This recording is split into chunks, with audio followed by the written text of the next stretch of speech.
Bismillahirrahmanirrahim. Assalamu alaikum dear students. Today now we are going to start about British colonization. Colonization means no abadkari. First of all, definition of colonization. Colonization means to take control of an area or country. Colonization کا مطلب ہے کہ کسی area یا ملک پر قبضہ کر کے that is not your own, جو کہ وہ آپ کا اپنا نہ ہو. Especially using force and send people from your own country to live there. زبردستی کے طور پر وہاں پہ قبضہ کر کے اپنے ملک سے جو لوگ ہیں عوام ہیں ان کو وہاں پہ بھیجا جائے رہنے کے لیے تاکہ وہ لوگ وہاں پہ رہے. The birth of colonization. European countries were seeking new lands and trade routes by sea. سب سے پہلے یورپین کنٹریز نے جو ہے وہ تلاش کرنا شروع کیا کس چیز کا؟ Lands and trade routes by sea. سمندر کے ذریعے جو ہے تجارتی راستوں کا تلاش انہوں نے شروع کر لیا. In 1498 a Portuguese explorer جس کا نام تھا Vasco da Gama. Vasco da Gama was the first to discover a sea route from Europe to India. Vasco da Gama پہلے شخص تھے جس نے یورپ سے انڈیا تک کا راستہ دریافت کر لیا، سمندری راستہ دریافت کر لیا. کہاں تک؟ انڈیا تک. ایسٹ انڈیا کمپنی کا جو فاؤنڈر تھا وہ تھا جان واٹس. اور یہ کمپنی بنائی گئی تھی 31 دسمبر 1600 میں، 1600 میں یہ ایسٹ انڈیا کمپنی بنائی گئی تھی. اس کا مقصد کیا تھا؟ اس کا مقصد یہ تھا کہ وہاں سے اپنی ضروریات کی مصنوعات اور اپنی مصنوعات کے لیے خام مال خریدنا اور پھر اپنے ملک میں اس کو فروخت کرنا، یہ ان کا مقصد تھا. تو برٹشرز جو تھے وہ ہندوستان آئے ٹریڈ کی غرض سے، تجارت کی غرض سے. تو جب یہاں پر آئے تو یہاں کے حالات دیکھ کے مغل حکمرانوں سے ملاقاتیں کی تو ان کو یہ پتہ چلا کہ یہاں کے حالات اب ہمارے لیے بہت بہتر ہے اپنا قبضہ جمانے کے لیے. تو انہوں نے مغل حکمرانوں کی کمزوری کا فائدہ اٹھاتے ہوئے یہاں پر آہستہ آہستہ اپنے ایسٹ انڈیا کمپنی کے تھرو جو ہے یہاں پر انڈین اوشن میں اپنے لیے تجارتی مراکز بنا لیے گئے. In 1600 some traders in Britain formed East India Company. It was formed to trade in the Indian Ocean region. Battle of Plassey. جنگ پلاسی جو ہے پلاسی جگہ کا نام ہے، وہاں پہ یہ جنگ لڑی گئی تھی کس کے درمیان؟ بنگال کا جو نواب تھا سراج الدولہ اس کے درمیان اور انگریزوں کے درمیان یہ جنگ لڑی گئی تھی. تو اس جنگ میں نواب سراج الدولہ کو شکست ہوئی تھی. اور شکست کیوں ہوئی تھی؟ کہ نواب سراج الدولہ کا جو اپنا بھتیجا تھا میر جعفر جو تھا وہ انگریزوں کے ساتھ ملا ہوا تھا. تو وہ نواب سراج الدولہ جو بھی پلاننگ کرتا تھا اس کے بارے میں میر جعفر جو ہے وہ انگریزوں کو ہر ٹائم آگاہ کرتا رہتا تھا.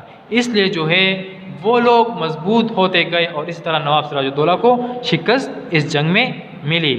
In 1757 the British defeated the armies of Nawab Siraj Ud-Dola of Bengal at the Battle of Plassey. Battle of Mysore. The Mysore Wars were a series of wars. اب یہ دیکھیں میسور کی جو جنگیں ہیں یہ صرف ایک جنگ نہیں تھی بلکہ ایک سیریز تھا، جنگوں کا ایک سیریز تھا. The Mysore Wars were a series of wars. اس میں 4 جنگیں لڑی گئی تھی. بیٹل آف میسور 1 جو کہ 1768 میں لڑی گئی تھی، بیٹل آف میسور 2 1769 میں لڑی گئی تھی، بیٹل آف میسور 3 1790 میں لڑی گئی تھی اور بیٹل آف میسور 4 1799 میں لڑی گئی تھی. تو یہ جو بیٹل آف میسور لڑی گئی تھی یہ اس کا ہیڈ کون تھا، حکمران کون تھا؟ وہ تھا حیدر علی اور اس کا بیٹا ٹیپو سلطان جو تھا وہ ہندوستان کی تاریخ کے ہیرو کہلاتے ہیں. انہوں نے انگریزوں کے اقتدار کی پرزور مخالفت کی.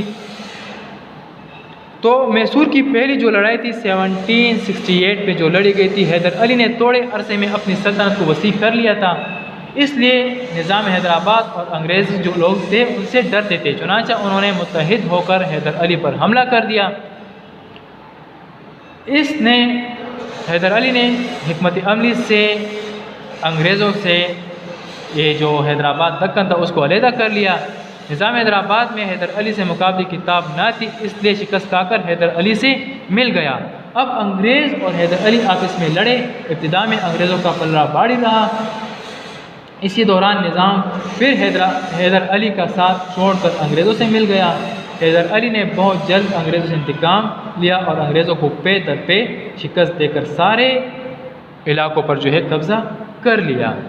اس کے علاوہ میسور کی جو دوسری لڑائی تھی 1769 میں ایک عہد نامہ مدراس کی روح سے یہ طے پایا تھا کہ فریقین پر اگر کسی نے حملہ کیا تو وہ ایک دوسرے کی مدد کریں گے۔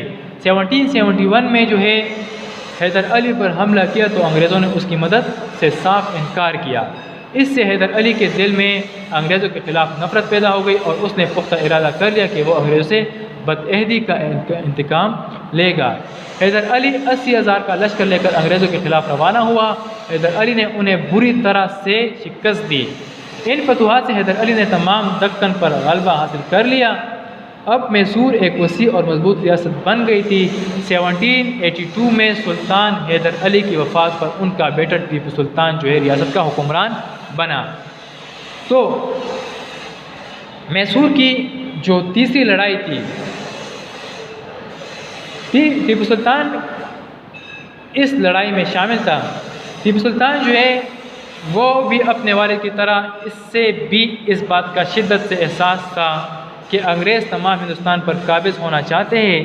انگریزوں کو ملک سے نکالنے کے لیے ٹیپو سلطان نے مختلف اقدامات شروع کیے گئے۔ ان اقدامات سے انگریز بہت خوفزدہ تھے۔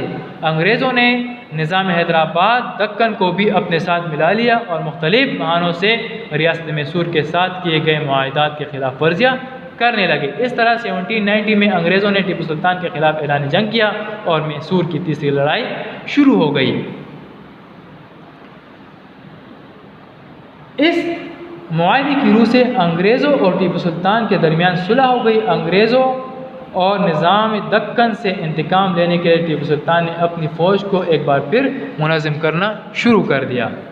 میسور کی چوتھی لڑائی، ٹیپو سلطان نے فرانسیسیوں کو بھی اپنی فوج میں بھرتی کیا اور انگریزوں کی طرف سے پیش کی گئی کچھ نئی شرائط کو ماننے سے انکار کیا۔ اس طرح انگریزوں کو ایک بار پھر ریاست پر حملہ کرنے کا بہانہ مل گیا اور 1799 میں میسور کی چوتھی لڑائی شروع ہو گئی۔